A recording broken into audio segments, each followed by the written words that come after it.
kita resapi, ngaji, macapat bersama Bapak Dr. Ngatawi Alzastro, Dr. Ari Prasetyo, dan Ki Fakih Trisera. Disilahkan.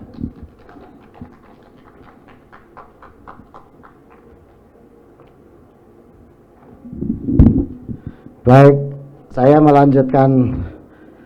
Ya, ngaku sini aja, udah sini. Ya, itu dipinggirin. Tadi Kang Aten bilang ini untuk anak muda gimana menggunakan kebudayaan untuk mereka, Mas. Keresahan, kegalauan itu cermin dari hilangnya kebudayaan. Karena Imam Ghazali pernah mengatakan begini dalam kitab Ihya Ulumuddin. Barang siapa yang tidak terketuk hatinya dan bergetar jiwanya oleh keindahan bunga-bunga mekar dan merdunya alunan nada, maka dia perlu diperiksa kejiwaannya, Mas. Jadi ini nanti sampean tugasnya meneliti sebagai apa itu ahli ilmu jiwa, ahli psikologi. Jadi orang yang jiwanya sudah mati itu udah nggak bisa seni, Mas. Maka akhirnya IP-nya 39, makannya cukup, uangnya banyak, tapi dia resah menghadapi masa depan karena jiwanya mati, karena psikologinya beku, sehingga dia nggak bisa menikmati keindahan seni dan bunga yang sedang mekar. Maka tugas seni adalah menghidupkan jiwa itu kembali supaya dia tetap enjoy dan fun menikmati kehidupan. Saya kira itu, Mas, yang terpenting sekarang ini. Baik, karena kebudayaan ini yang membuat kita tetap jadi manusia, Mas. Kalau kebudayaan ini sudah hilang, manusia nggak jadi manusia lagi. Maka seperti puisinya Ayub Rosidi tadi, dia bilang bahwa rezeki itu udah ada yang ngatur, tapi dia makan rezekinya orang lain, serakah gitu. Dia bilang bahwa neraka itu panas dan pedih, tapi dia jalannya kehidupannya menuju neraka karena hatinya mati, jiwanya beku, dan tidak bisa lagi menikmati indahnya seni dan berbudaya. Malam hari ini kita menghidupkan jiwa melalui budaya, menghiasi diri melalui seni. Saya kira itu, yuk. Dan ini kita akan membacakan beberapa pupuh dari serat Wedotomo. Wedotomo itu artinya Weda itu ajaran, Tomo itu utama, ajaran-ajaran utama. Naskah ini ditulis oleh Prabu Mangkunegoro IV, ya, Sultan Mangkunegoro IV pada tahun 1870. Ini menunjukkan bagaimana ajaran, bagaimana agama, bagaimana religiusitas itu akan lebih indah kalau disampaikan melalui seni, budaya, dan sastra.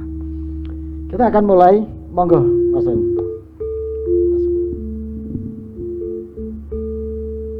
Mingkar mingkuring ukara akarana karenan marti siwi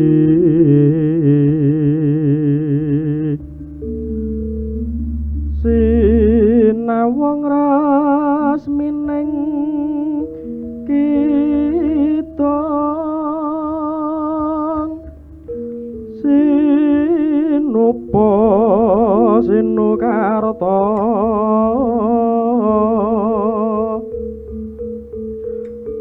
mrekratarta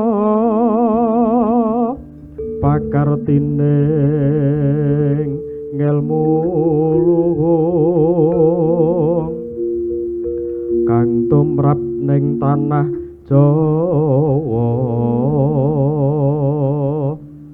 agama ageming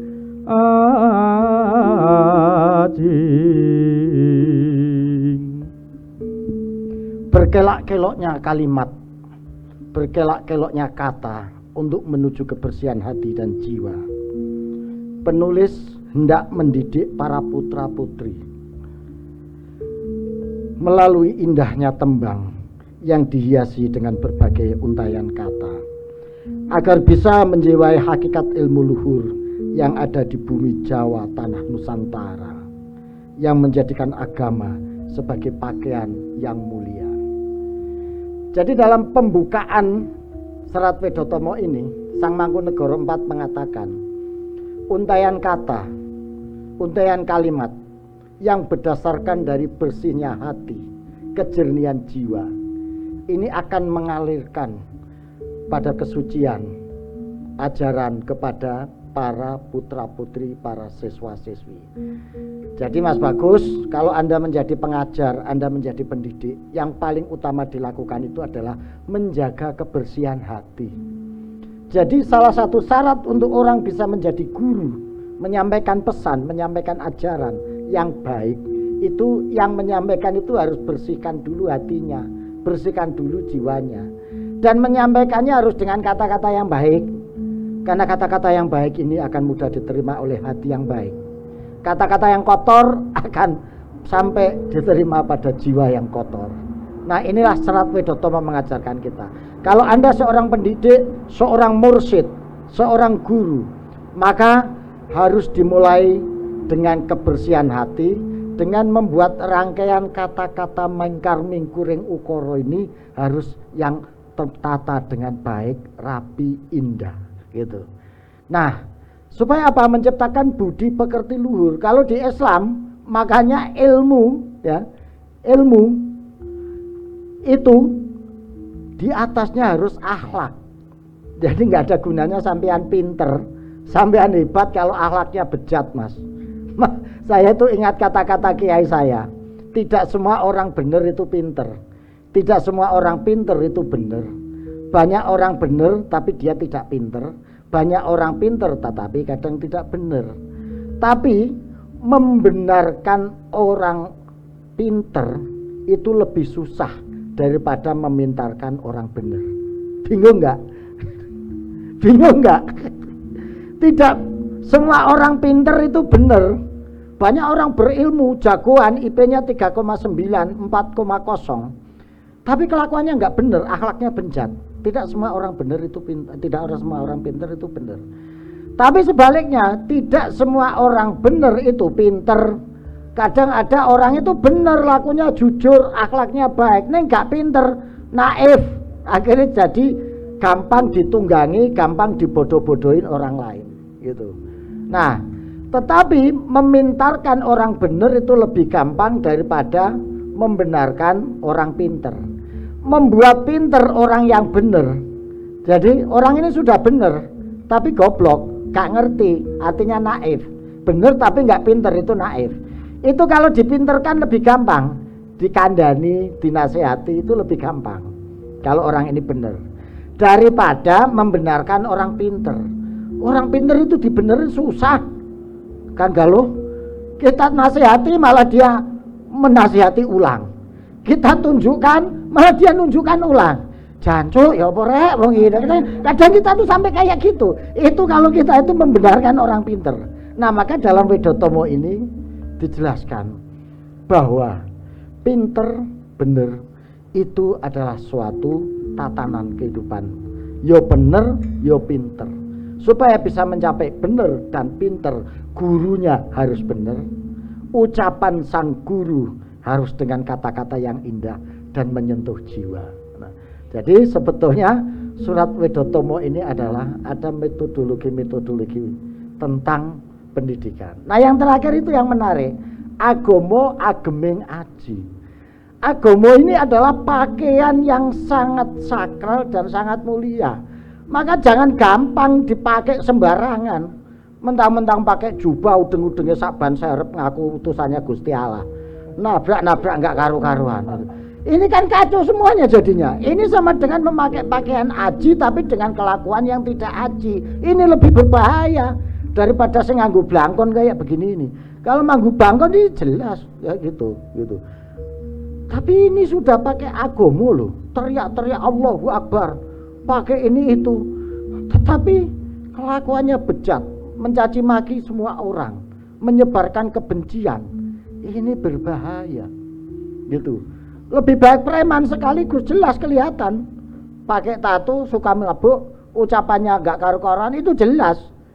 Tapi ini yang kacau, pakai simbol agama, pakai ayat dalil Quran atas nama Nabi, wah itu kadang kacau ini, gitu loh. Seolah-olah kita ini nggak keturunan Nabi, padahal saya ini keturunan Nabi Adam, Pak. gitu. Jadi lebih senior gitu. Jadi Pak Dwija ini keturunan Nabi juga Pak, sampean nggak usah malu-malu untuk kalau sana wah saya keturunan Nabi, dzurriyyah Nabi itu. Sampean bilang aja Pak Dwija, gua juga keturunan Nabi gitu, lebih senior nabinya, Nabi Adam gitu loh. Jadi ini. Nah, inilah Wedotama mengingatkan agomo ageming aji. Agomo itu adalah pakaian yang sangat sakral, sangat mulia. Jangan dipakai sembarangan. Jangan diatasnamakan sembarangan. Nek atas nama Pak Dwija itu gampang iso konfirmasi gitu. Saya ngomong kemana-mana, minta duit, ini proyek dari Pak Dwija, awas kalau nggak dikasih. Lah kan bisa masih konfirmasi. Nggih bener Prof Dwija, ini proyek jenengan, gampang itu. Pak Dwija tinggal ngomong, enggak saya enggak tahu, selesai. Tapi kalau pakai agama gimana mau konfirmasi dengan Tuhan? Itu. Wah ini murtad kafir ini, kata Tuhan begitu. Nah kita kan nggak bisa, betul Tuhan kayak gitu. Itu kan susah itu. Nggak bisa kita konfirmasi sama Tuhan gitu.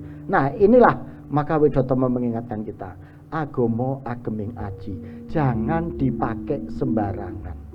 Kalau Anda jiwanya masih kotor, hatinya masih kotor, jangan sekali-kali memakai pakaian agama untuk sampean show of force di depan publik, karena itu sangat berbahaya. Itu dari pupuh pertama ini gitu. Nah, penak jane nak ngaji kaya ngene iki. Sudah ada gendernya, ada apa? Ada mas pakainya gitu ya. Santai kita. Jadi memang dulu itu orang ngajarkan agama itu ya seperti ini gitu. Jadi santai, enak. Maka prinsip agama itu, beragama itu harus yang enak tapi jangan seenaknya. Jadi gitu Kang Aten. Beragama itu harus yang enak, enjoy, fun, tapi jangan seenaknya. Lah sekarang ini kebalik. Beragama sudah enggak enak, seenaknya lagi. Dikit-dikit kafir, dikit-dikit bid'ah, dikit-dikit sesat napas, kacau semua ini. Dikit-dikit sesat kok dikit-dikit gitu. Nah maka ini Wedotama menjadi pengingat bagi kita bahwa agomo ageming aji gitu. Oke, nah ini baik sidik ini, engko nak kedawan kok jadi kuliah. Pupuh berikutnya, nah ini adalah pupuh sinom foto 1 dalam serat Wedotama. Nolado laku utama tumraping wong tanah Jawi, wong agung ngeksi kandha Panembahan Senopati, Kapatian Marsudi, Sudaning hawa lan nafsu, binasu tapa brata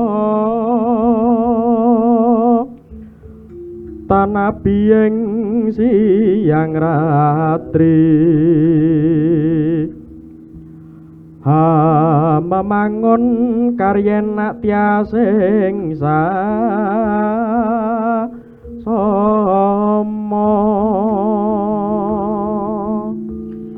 Untuk masyarakat Jawa Nusantara, contohlah perilaku utama orang besar dari negeri Mataram, yaitu Panembahan Senopati. Sosok yang tekun mengendalikan hawa nafsu dengan jalan laku prihatin dan bertapa.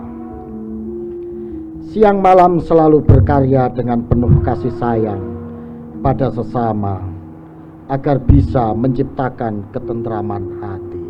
Nah, ini bicara soal ideal type seorang pemimpin. Kalau Anda menjadi seorang pemimpin, contohlah sikap laku hidup Panembahan Senopati, wong agung ning Ngesigondo. Apa yang dicontoh? Yaitu pemimpin itu harus welas asih, menebar kasih sayang pada sesama. Itu yang pertama. Maka di sini bagi para pelaku tasawuf, ya, itu disebutkan bahwa setiap mursyid, setiap guru, setiap ulama harus yandurul ummah bi'ainir rahmah, melihat umat dengan mata penuh kasih sayang. Itu yang pertama. Karena itu adalah keutamaan seorang pemimpin. Gitu. Yang kedua apa? Selalu menahan hawa nafsu dengan bersikap tapa brata. Tapi tapa brata itu tidak harus pergi ke hutan, menyepi di gua, itu sih iya. Tapi dalam suasana ketika hutan sudah digali karena ada tambangnya, ketika gua sudah menjadi alat kota metropolitan, bisa sampean topong rame. Topong rame itu apa? Kan bertapa itu intinya mencegah hawa nafsu. Sampean jadi pejabat, sampean jadi orang kaya, tetapi tidak sedikit pun menambatkan hati Anda pada kekayaan dan pada jabatan. Itu adalah bertapa yang paling utama. Gitu. Nah, sampean ora korupsi goro-goro nggak pernah menjabat. Sampean ora korupsi gara-gara nggak pernah pegang duit, nggak hebat itu, nggak hebat. Tapi kalau Anda tidak korupsi ketika jabatan Anda tinggi, Anda tidak ngentit uang umat ketika uang itu setiap hari ada di depan Anda, itulah bertapa yang sesungguhnya. Itu yang dilakukan Wong Agung ning Sigondo. Cegah hawa nafsu, menahan hawa nafsu, angkara murka, gitu. Nah, ini makna kedua dari bait ini, gitu. Nah, yang ketiga, bait ini menunjukkan yang disebut dengan, kalau dalam teori sastra disebut vernakularisasi, kalau dalam sosiologi disebut ideal type. Ini kalau orang-orang Wahabi, orang-orang tekstual ini, syair ini dikira musyrik ini. Kenapa kok nulodo utamane ning Wong Agung ning Sigondo? Kenapa kok menyontohkan laku utamanya pada Panembahan Senopati, bukan pada Kanjeng Nabi? Padahal Kanjeng Nabi itu sudah jelas, laqad kana lakum fi Rasulillah uswatun hasanah. Sudah ada pada diri Nabi itu adalah contoh teladan yang baik. Kenapa contoh teladannya enggak kepada Kanjeng Nabi, kok kepada Wong Agung ning Sigondo? Ini berarti apa? Menyamakan Senopati dengan Kanjeng Nabi. Nah, itu pikiran karo jahat atau kotor ya seperti itu. Padahal tujuannya enggak begitu. Ini kalau dalam sosiologi disebut ideal type. Orang Jawa, orang Nusantara, kalau langsung contohnya kepada Kanjeng Nabi pada saat itu, karena belum ada Google, belum ada internet, itu susah bayangkan. Nabi Muhammad ini kayak apa sih? Bentuknya bagaimana sih Kanjeng Nabi Muhammad itu? Imajinasinya nggak nyampe. Maka didekatkan imajinasinya ini melalui sosok yang setiap hari bisa dia lihat, setiap hari bisa dia bayangkan, karena ada kedekatan teritorial dan kedekatan budaya. Makanya nulodo laku utama Wong Agung ning Sigondo. Contohlah akhlak perilaku pada Panembahan Senopati. Karena Panembahan Senopati ini seorang pemimpin yang merefleksikan pada pola kepemimpinan Kanjeng Nabi Muhammad. Jadi mengenalkan Kanjeng Nabi Muhammad melalui Wong Agung ning Sigondo. Jadi ini adalah proses budaya secara sosiologis. Nah, kadang mikir begini tidak bisa, udah jadi ustadz loh, repotnya orang-orang itu. Padahal penjelasannya jelas gitu loh. Jadi dikit-dikit langsung, wah ini ayat ini kafir, ayat ini musyrik, masa Wong Agung ning Sigondo dijadikno contoh. Padahal kan uswatun hasanah kan Kanjeng Nabi. Padahal mikirnya ndak begitu. Justru melalui Wong Agung ning Sigondo, sing akhlaknya itu cegah hawa nafsu, sing akhlaknya itu yang durul ummah bi'ainir rahmah. Ini kan ajaran akhlaknya Kanjeng Nabi. Nah, melalui sosok Wong Agung ning Sigondo inilah orang Jawa bisa membayangkan, bisa merasakan, dan bisa melihat bagaimana sebetulnya akhlaknya Kanjeng Nabi itu yang terpancar melalui sosok Wong Agung ning Sigondo. Jadi bukan berarti menyamakan Senopati dengan Kanjeng Nabi. Gitu loh. Ya guys, kayak saiki wae lah. Kalau pengen ngerti dekan yang hebat itu terus delokne Kang Aten. ngerti desek-dekan yang top ya delok enae Kang Mas Bondan ngono. Itu bukan iku wis top iku jujur, apa itu terbuka, kasih sayang, ora cerongohan, gak gampang ngentit. Ini semua itu. Nah, ini kan bukan berarti kita menyamakan Kang Aten, Mas Bondan, Mas Pras dengan Kanjeng Nabi. Enggak. Tapi mencoba mencari kedekatan, contoh yang bisa diimajinasikan dan bisa dibayangkan. Itu ada dalam ilmu sosiologi, ada juga di dalam ilmu-ilmu tasawuf. Sehingga perlu wasilah. Wasilah ini sifatnya tidak hanya secara spiritual tetapi juga wasilah secara faktual. Kalau dalam sastra disebut vernakularisasi. Ini psikologi apa Mas namanya Mas? Kalau kayak gitu. Golek istilah Mas. Nanti untuk bahan kuliah. Jadi saya kira inilah makna dari pupuh sinom pada podo 1 ini. Kita dipersilahkan untuk mencari ideal type dari sosok-sosok yang bisa merefleksikan, mencerminkan akhlaknya Kanjeng Nabi Muhammad Sallallahu Alaihi Wasallam. Kira-kira seperti itu, gitu. Baik, nah, gak usah suwe-suwe, yang penting paham, gitu. Suwe-suwe malah kepanjangan, malah nanti bingung nanti. Ya saya sih bisa memanjangkan dengan ajaran-ajaran tasawuf yang lebih dalam.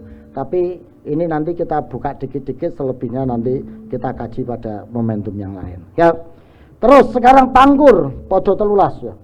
Ya, monggo. Tan samar pamoreng sukma sinuk smaya winahya ing asapi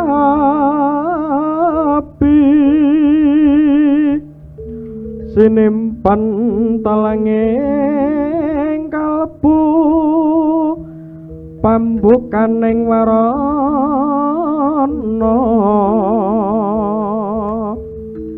tarlen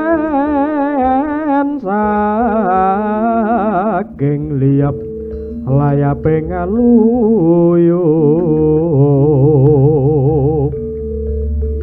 benda pesating supana sumusuping rasa jati.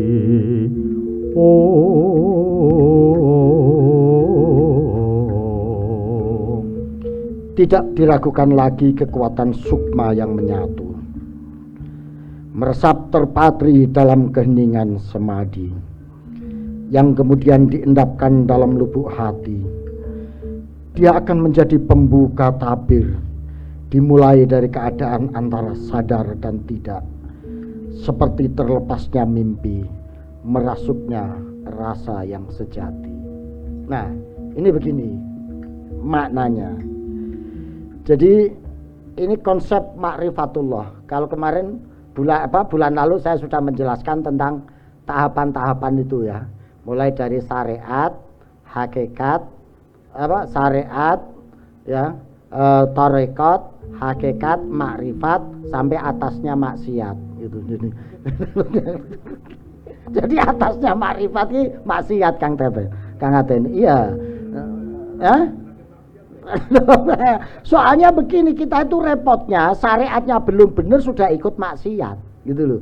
Nah kalau kita memang pengen maksiat ya harus sudah sampai makrifat dulu gitu loh, baru maksiat gitu. Nah itu baru gitu. Nah ini menunjukkan bahwa dalam dunia sufi itu adalah kesadaran paling tinggi itu adalah ketika sudah sampai pada hening, wening, menep. Karena pada saat sudah hening, wening, dan menep itulah kita berada antara sadar dan tidak, antara nyata dan fiksi, antara kehalusan budi dengan serakahnya nafsu gitu. Nah itu kita sudah berada pada makom itu, sehingga tabir ini akan terbuka kalau kita sudah bisa melepas dari seluruh belenggu-belenggu yang mengikat kita itu. Nah ini kalau dalam lakon wayang ya, ini Kang Fakih besok dimainkan ya di sini. Ya, Pakeliran Padet, Serat Dewa Ruci. Dewa Ruci itu perjalanan Bima ya, ketika diperintahkan oleh sang gurunya Resi Durna untuk mencari air Perwitosari, banyu Perwitosari. Itu artinya ma'ul haya, air kehidupan. Barang siapa yang bisa memperoleh air kehidupan itu, dia akan abadi. Nah, itu artinya abadi itu dia sudah mampu menaklukkan seluruh nafsu-nafsu yang ada dirinya, sehingga roh ini sudah terlepas dari belenggu-belenggu insani, belenggu-belenggu materi.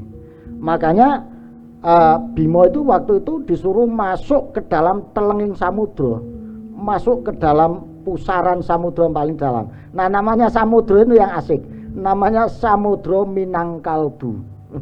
Minangkalbu itu kan telenging kalbun itu ati. Nah, kalbun, Minangkalbu. Nah, ketika mau masuk ke dalam samudra Minangkalbu itu, Bima bertemu dengan berbagai macam cobaan gitu. Termasuk dia melihat beberapa sinar, ada sinar putih, sinar kuning, sinar hitam dan lain sebagainya. Yang ini adalah mencerminkan dari nafsu yang bergejolak. Jadi antara nafsu lawama, ya, alwama, amarah, sufiyah, mutmainnah. Nafsu-nafsu itu. Nah, kalau dia sudah sampai pada nafsu mutmainnah ini, dia sudah pindo pesating supeno sumusuping rasa sejati. Disitulah Anda akan menemukan kejatian diri Anda melalui laku-laku spiritual yang Anda jalankan. Kalau sudah sampai ini, Mas, sikus luput sembur, selesai semuanya. Mau IP-nya 3,5, IP-nya 3,9, IP-nya 2,0, dia punya ketenangan jiwa dan hati. Karena hidup saya tidak tergantung IP, hidup saya tidak tergantung ijazah. Meskipun ijazah bisa menjadi sarana untuk menggantungkan hidup, tapi hidupku tidak tergantung pada ijazah. Nah, gitu loh. Jadi fine-fine saja dia, melampaui dimensi yang kasat mata. Saya kira itu. Nah, oke, monggo berikutnya.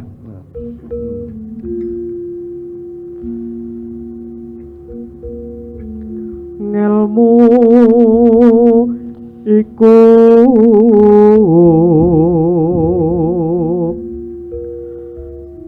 kalakone kanthi laku lekas lawan kas tegese kas nyantosani satya putya pangekese turhanggara.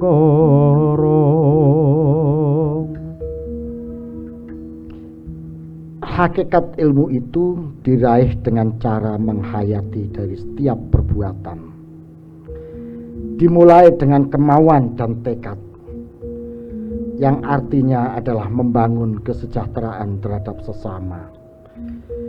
Teguh membudidaya, menaklukkan semua angkara murka. Nah, ini bedanya ilmu dengan ngilmu.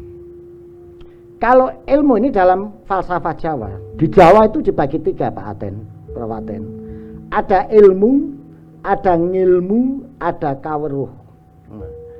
Kalau ilmu itu sifatnya kognitif, pengetahuan, material, dan faktual. Itu ilmu. Ya kiranya sains lah, itu ilmu. Hanya pada dimensi kognitif. Tapi kalau ngilmu itu sudah pada dimensi batiniah, dimensi spiritual, tidak semata-mata kognitif. Maka memperolehnya harus melalui laku. Laku itu bukan kerja, tetapi laku itu adalah proses batiniah spiritual, itu laku. Gitu. Nah, itulah dalam falsafah keilmuan di Nusantara. Orang yang sudah mencapai ngilmu itu sudah tidak bebas nilai lagi karena ada nilai di situ. Gitu. Apa? Yaitu tadi apa? Setya Buddha pangekesing dur angkara. Jadi ngilmu itu tugasnya ya untuk memberantas angkara murka itu. Jadi kalau Anda sudah memperoleh ngilmu, itu harus memiliki kekuatan transformatif untuk mengubah, untuk melawan segala bentuk angkara murka. Nah, itulah ngilmu. Maka orang yang memperoleh ngilmu itu harus melalui laku spiritual, laku batiniah. Ini bedanya intelektual dengan spiritual. Pertanyaannya, kenapa sekarang ini banyak orang pinter agama tapi banyak korupsi? Banyak orang-orang yang hebat di dunia tasawuf, tetapi banyak orang yang belakrak kelakuan yang melanggar syarat. Ini karena agama hanya menjadi ilmu, agama hanya menjadi pengetahuan. Titelnya ahli agama, profesor, doktor agama, sarjananya sarjana agama, tetapi kelakuannya yang belakrak, nggak karu-karuan. Itu karena dia mendudukkan agama sebagai ilmu, bukan sebagai ngilmu. Memperolehnya dia hanya melalui ijazah secara kognitif. Itu tidak melalui pada perjalanan spiritual. Nah, Wedotomo ini mengingatkan bahwa ngilmu itu lelakune kanthi laku. Laku itu laku spiritual dengan keteguhan batin, dengan keteguhan tekad untuk menata jiwa dan hati. Nah, kitab Wedotomo ini kemudian disarahi, kalau dalam bahasa pesantren, disarahi itu diinterpretasikan lebih jauh dalam serat Cipto Waskito karya Pakubuwono IV. Di dalam kitab Cipto Waskito ini disebutkan bahwa dalam laku menuntut ilmu ini, memperoleh ilmu ini ada 4 tahapan gitu.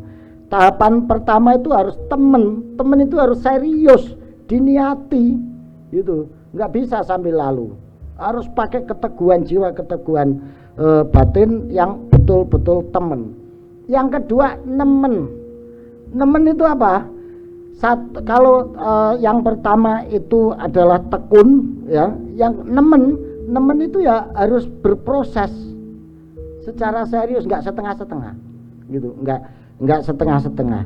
Yang ketiga harus mau menjalani. Kalau mau pinter dapat ilmu harus mau menjalani, gak iso diwakilno, disuruh wiridan gitu, disuruh orang lain, udah kamu yang wiridan aja nanti tak bayari gitu. Sudah kamu yang belajar aja nanti, itu tidak bisa. Dia harus menjalani secara langsung gitu ya. Nah, yang berikutnya, yang keempat itu adalah tidak boleh gampang puas.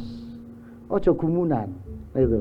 Kalau gampang puas, Anda nggak akan memperoleh ilmu itu secara sungguh-sungguh. Nah, itulah falsafah yang ada di Wedotomo mengenai ilmu. Yang ketiga kawruh. Kalau sudah kawruh ini sudah pemberian Tuhan ini, gitu. Nggak ada metodologinya. Tiba-tiba saja orang punya kemampuan, doanya manjur, gitu ya. Ketika doain apa orang, nah ini sudah tukti bahasa Arabnya, sudah diberi. Tuktil mantasa, watu izu mantasa, watu dilu mantasa. Orang yang diberi oleh Allah karena dikehendaki oleh Allah untuk dapat ilmu yang seperti itu. Nah, itu namanya kawruh. Jadi itulah fase-fase keilmuan dalam falsafah Jawa yang salah satunya diungkapkan Wedotomo ini yang namanya ngilmu. Nah, ini nanti penting untuk epistemologi pengetahuan Jawa atau Nusantara. Kalau kita kuliah itu ini mesti dapat seperti itu. Oke, monggo dilanjut.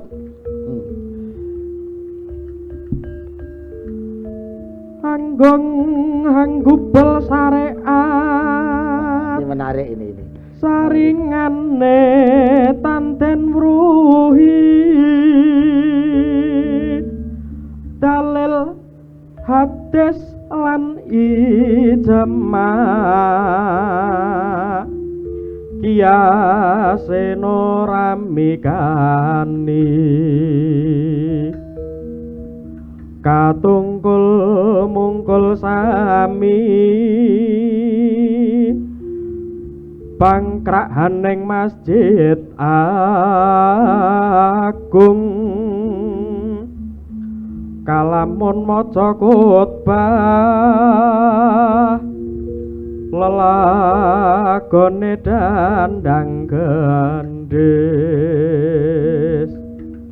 swara harum ngumandang cengkok palaran.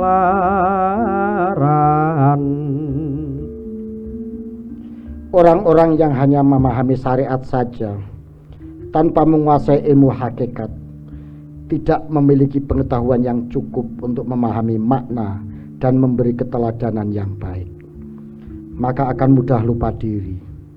Mereka bersikap berlebihan saat berada di masjid besar, berkhutbah dengan irama mendayu-dayu yang memukau dan suara lantang berapi-api yang membakar emosi. Luar biasa ini. Ini ditulis 150 tahun yang lalu. Kejadiannya sekarang ini. Artinya apa? Dulu sudah ada fenomena seperti itu. Yaitu orang yang hanya memahami syariat saja, tidak memahami hakikat. Atau mungkin juga syariatnya juga dia nggak paham. Dia hanya memahami simbol-simbol dan legalitas dalam beragama saja. Tidak memahami makna syariat, tidak memahami makna hakikat. Jadi dia memahami agama itu hanya simbol dan legalitas formal. Syariat itu yang menurut dia kalau sudah sholat 5 waktu itu syariat. Syariat itu yang menurut dia kalau sudah bangun masjid yang hebat-hebat. Syariat itu yang menurut dia kalau sudah teriak lantang Allahu Akbar, Allahu Akbar. Itu syariat. Padahal bukan itu syariat. Yang disebut syariat itu adalah apa? Membangun kesejahteraan dan kemaslahatan. Tatbiqus syariatil islamiyah lil maslahati umat. Bahwa penerapan syariat itu tujuannya kemaslahatan umat, bukan nakut-nakuti orang, bukan ganggu orang, bukan bikin susah orang. Lu sekarang ini atas nama syariat nutup jalan sampai bikin macet kemana-mana. Ini keliru ini. Karena ini bertentangan dengan tatbiqus syariatil islamiyah. Ini yang dikritik oleh Mangkunegoro IV melalui buku ini. Kalau sedang khotbah aja teriak kok ya oh, paling soleh, paling hebat, paling benar. Padahal itu sama sekali tidak mencerminkan akhlak dan ajaran Islam. Ini berbahaya. Jadi yang dikritik oleh Mangkunegoro di sini bukan penerapan syariat, tetapi distorsi perilaku atas nama syariat. Ini yang dikritik. Karena tujuan syariat itu lil maslahatil ummah. Tatbiqus syariatil islamiyah lil maslahatil ummah. Loh, ini ada orang kok menjalankan syariat tetapi justru merugikan orang lain. Nah, ini yang tidak boleh gitu. Kalau mau menjalankan syariat ya harus memberikan manfaat, harus memberikan faedah, memberikan kebaikan pada orang lain. Sedikit agak panjang saya cerita kepada perilaku waktu bulan lalu udah tak ceritain belum ya, yang tentang kisahnya Mbah Kudori dari Tegarrejo Magelang itu. Jadi Mbah Kudori Tegarrejo Magelang ini contohnya penerapan syariat yang untuk kemaslahatan umat. Ya, ini yang menjawab kritikan dari Mangkunegoro IV ini. Suatu saat Mbah Kudori ini kedatangan tamu, kepala desa berserta rombongannya. Nah, itu di Tegarrejo Magelang, Pak. Jadi desa ini habis jual tanah desa, punya bengkok dijual, punya duit. Nah, rakyatnya ini konflik. Sebagian pengen duitnya ini untuk bangun masjid. Ini kejadian tahun 1970-an. Setelah geger 65, karena setelah 65 banyak orang-orang yang kemudian pada sholat, gitu ya. Pada sholat sehingga musola kecilnya nggak muat, dia belum punya masjid. Mumpung ada uang tanah bondo desa, dia pengennya uang ini untuk bangun masjid. Tapi sebagian lagi rakyatnya pengen, mumpung ada duit, kita beli gamelan saja. Karena orang yang baru senang sholat ini ternyata juga pecinta gamelan, gitu loh. Konflik, ini untuk beli gamelan apa untuk bangun masjid, gitu. Karena nggak bisa mutusin, lurahnya ngajak, gimana kalau kita minta fatwanya Kiai Kudori? Waktu itu belum ada MUI. Anehnya pecinta gamelan ini mau apapun keputusan Kiai Kudori kita terima. Oke. Nah, setelah dijelaskan, Kiai Kudori bilang, ya sudah dibagi dua saja. Separuh untuk bangun masjid, separuh untuk beli gamelan supaya adil. Yang kelompok bangun masjid setuju Kiai. Nanti kalau kurang kita cari tambahan. Tapi kelompok bangun masjid tidak setuju. Waduh Pak Kiai, kalau cuma separuh itu kurang. Padahal ini ada orang jual gamelan murah. Kalau nggak segera dibeli, nanti ini keburu dibeli orang lain Kiai. Setelah itu apa keputusan Kiai Kudori? Ya sudah, kalau kayak gini beli gamelan dulu aja. Nggak usah bangun masjid dulu. Hebat nggak? Saya bayangin kalau sekarang ini udah viral ini. Wah, Kiai liberal, gamelan masjid dikalahkan gamelan. Sudah gitu. Wah, syariat Islam dikalahkan oleh bid'ah gamelan. Wah, sudah rame mesti kalau sekarang gitu. Ini keputusan Kiai Kudori membelikan masjid gamelan. Kelompok masjid ya tanya, Pak Kiai, bangun masjid kan perintah syariat, masa dikalahkan beli gamelan gitu. Kata Kiai Kudori apa sambil guyon, ya saya tahu kalau bangun masjid itu perintahnya Allah. Karena perintahnya Allah maka saya yakin Allah juga ikut mikir gitu. Jadi ya sudah, nanti kita nggak usah terlalu serius mikir karena Allah juga ikut mikir ya begitu. Buktinya apa? Ada di dalam Islam itu ada ajaran sedekah jariah untuk bangun masjid. Tapi kalau sedekah jariah untuk beli gamelan ini belum ada. Jadi ya kita sebaiknya beli gamelan aja, ngomong gitu. Tapi gimana ya syariat? Loh, kamu sekarang saya tanya, kalau kamu berpikir bahwa syariat Islam itu bangun masjid, kamu harus tahu bahwa menyenangkan tetanggamu itu juga syariat Islam.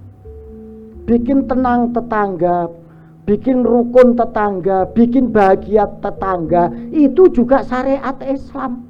Jadi syariat Islam itu orang ngotot bangun masjid tok, tapi nyenengno tetangga, bikin bahagia tetangga itu juga syariat Islam. Buat apa kamu punya masjid kalau hati tetanggamu terluka? Itu juga enggak syariat Islam kalau seperti itu. Dia ngomong gitu, kata Kiai Kudori gitu. Dan tidak ada syariat yang dilanggar hanya gara-gara kamu menunda bangun masjid. Karena musolamu itu bisa kamu pakai sholat. Kalau enggak muat kamu bisa di halaman, enggak muat bisa di jalan. Kalau kamu enggak mau ke masjid, enggak mau ke musola bisa sholat di rumah. Enggak ada syariat yang dilanggar hanya gara-gara kamu beli gamelan. Sudah, akhirnya beli gamelan. Ya ini yang luar biasa. Saking senengnya dibelikan gamelan, kelompok gamelan ini akhirnya kampanye kemana-mana. Top ajaran Islam itu memang top. Tangganya dipikirkan, kesenangannya dipenuhin. Kita berhutang budi sama umat Islam. Awak dhewe ya muslim rek. Saiki ayo bantu bangun masjid. Akhirnya dia cari dana, kerja bakti setiap hari, setiap selesai gamelan bangun masjid. Nah, akhirnya masjid jadi lebih cepat dan lebih hebat dari rencana semula. Nih penerapan syariat yang sebenar-benarnya, bukan sekedar teriak-teriak dan mengabaikan orang lain. Nah inilah bapak-bapak ibu sekalian, kritik yang disampaikan melalui Widotomo itu sebetulnya adalah kritik terhadap pendistorsian pengamalan syariah yang tidak sesuai tujuannya, bukan kritik terhadap syariah. Saya kira itu kok jadi mah provokasi. Jadi ini menunjukkan Kang Aten bahwasanya kesenian kebudayaan itu bisa menjadi terapi yang menyejukkan jiwa, karena keresahan-keresahan yang ditimbulkan itu bisa dijawab dengan seni dan budaya, asal seni budayanya itu tepat dan akurat. Betul tantangan Prof Aten tadi, kita perlu seni yang kayak apa, budaya yang kayak apa, yang bisa menjadi terapi jiwa itu. Ini bagian tantangan kita untuk membangun kreativitas. Widotomo sudah membuktikan pada zamannya bagaimana menjadikan seni budaya tidak sekedar alat penyampai pesan-pesan agama, tetapi juga alat penyujuk jiwa untuk menghidupkan hati yang gersang dan jiwa yang mati. Saya kira itu. Terima kasih dari saya. Mas Wagri, terima kasih. Mas Pras, terima kasih. Nanti mudah-mudahan kita bisa ngaji lagi, membaca serat-serat yang lain. Tadi serat yang dibaca oleh Pak Dwija tadi bagus sekali. Kapan-kapan bisa kita kaji lagi di sini untuk maknanya. Ya, mungkin minggu depan bulan depan kita baca Lontar Bali ya, yang mengeksplorasi menggali mata air jernih supaya bisa mengalirkan kembali peradaban dari kita. Terima kasih. Assalamualaikum warahmatullahi wabarakatuh. Luar biasa. Beri tepuk tangan yang meriah untuk Bapak Dr. Ngatawi Alzastro, Dr. Ari Prasetyo, dan Ki Fakih Trisera. Ada banyak pesan-pesan yang telah kita dapatkan dari ngaji Macapat pada hari ini. Bukan hanya sekedar cerita, tapi banyak pesan-pesan, kesan-kesan yang tentunya bermanfaat untuk kehidupan kita hari ini dan nanti. Apalagi diiringi dengan nada-nada yang sangat-sangat luar biasa.